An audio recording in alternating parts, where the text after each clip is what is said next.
નવરાત્રીના રંગમાં ભંગ. વલસાડમાં ધોધમાર વરસાદથી ગરબા મંડપોમાં પાણી ભરાયા, અનેક વૃક્ષો તૂટ્યા.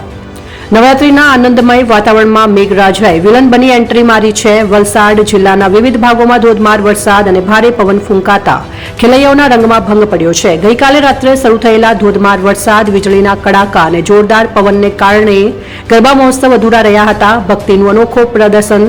વલસાડના અનાવેલ પરિવાર દ્વારા આયોજિત ગરબા મહોત્સવમાં ડોમમાં પાણી ભરાયું હતું. પાણી ભરાવાની શરૂઆત સાથે જ આયોજક દ્વારા તુરંત ગરબા બંધ કરીને લોકોને વિનંતી કરવામાં આવી હતી કે તેઓ ધીરે ધીરે પોતાના ઘર તરફ નીકળતા થાય.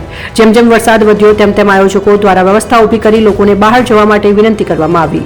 ભારે વરસાદને લઈને ગરબા રમવાનું તો બંધ થયું, પરંતુ અનાવિલ પરિવારની મહિલાઓ દ્વારા સ્થાપેલ ગરબાની ગરિમા જાળવતા ડોમમાં બેસીને 5 ગરબા ગાઈ માતાજીની ભક્તિ કરી હતી.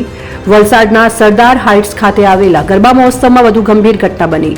તિથલ રોડ પર ભારે પવન અને વરસાદ આવતા મંડપ તૂટી પડ્યો, જેના કારણે આજુબાજુની ઘણી ગાડીઓને નુકસાન થયું હતું. વીજળીના કડાકા અને જોરદાર પવન ફૂંકાતા લોકોએ તુરંત સુરક્ષિત સ્થળે આશરો લીધો હતો. આ ધોધમાર વરસાદ અને પવને ગરબાના આયોજનને મોટું નુકસાન પહોંચાડ્યું હતું, જ્યારે વાહનોના માલિકોને પણ આર્થિક નુકસાનીનો સામનો કરવો પડ્યો હતો.